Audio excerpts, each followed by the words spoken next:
I'm no stranger to the Persona franchise. Look here, I have quite a few games and I am a big fan of the Persona series. I love me some Persona. So when I heard about this game called Persona 5 Starlight, this lovely game right here, I got on the bandwagon. I jumped on it straight away. I paid my money, I saw it, I had to have it. And from a game perspective, it's actually a really fun game. It is a fantastic rhythm game. And for those of you who don't know, Persona 5 is a JRPG made by Atlas Games about a couple of phantom thieves going into the minds of these corrupt people and changing their ways. Fantastic, fantastic game.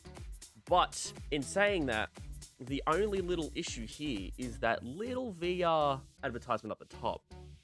You see, I thought I was getting a VR game. I thought I was getting a full VR experience, a VR rhythm experience where I could, I don't know, look around and maybe play with the controller while looking around the main game. But as I found out later on, it's not what I thought it was. There was no sort of gameplay element with the VR.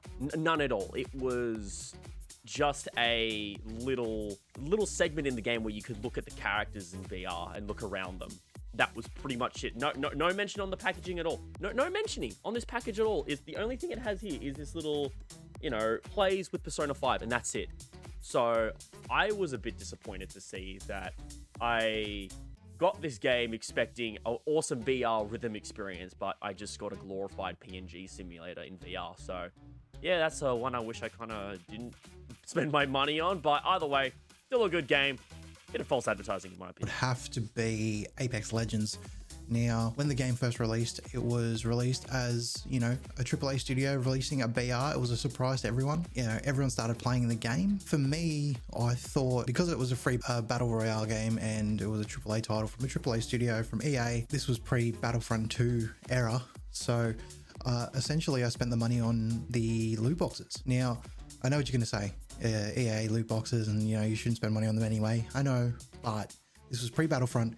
And essentially, because it was a free game, a free Battle Royale game, it was the flavor of the time. Everyone wanted a Battle Royale.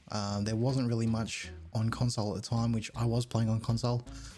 And so I spent the money because I thought, you know what, this game's worth it. This game is clearly polished enough to be like, it could have been released as a $50, $60 title. And, I got it for free. So I spent the money on the microtransactions.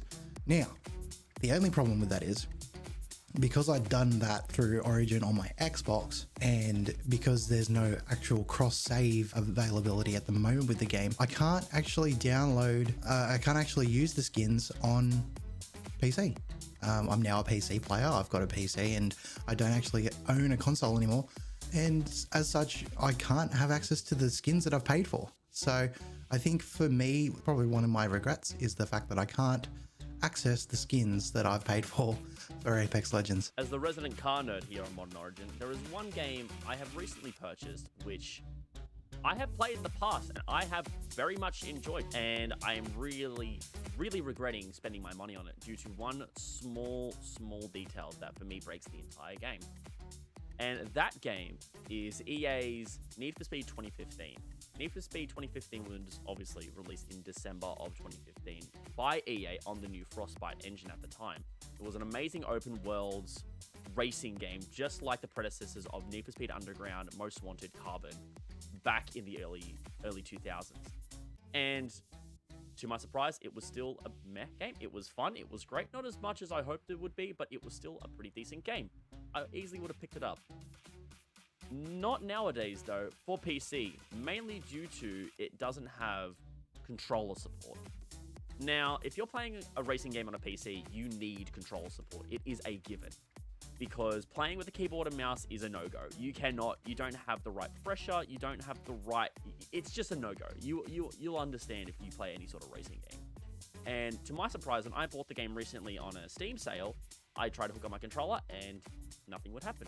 The controller would bug out and the game would bug out. So I had to do my own research and found out that you have to go into the game's files itself, download an external program, and put it in yourself. I shouldn't even have to do that with a game from 2015. Who knows? They might do an update to fix this issue, but this game's been out for 6 years now, and I don't see any sort of update anytime soon. So that's another game I wish I really did spend my money on.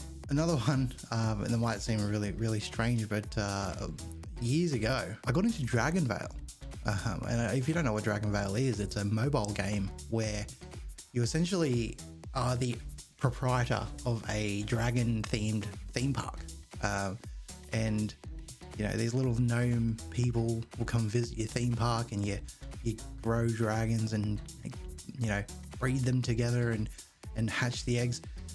But it's one of those games in the same vein as Clash of Clans or any of those RTS based mobile games where it's you know, it takes too long. And so, you know, this was the dawn of mobile games as they are now, with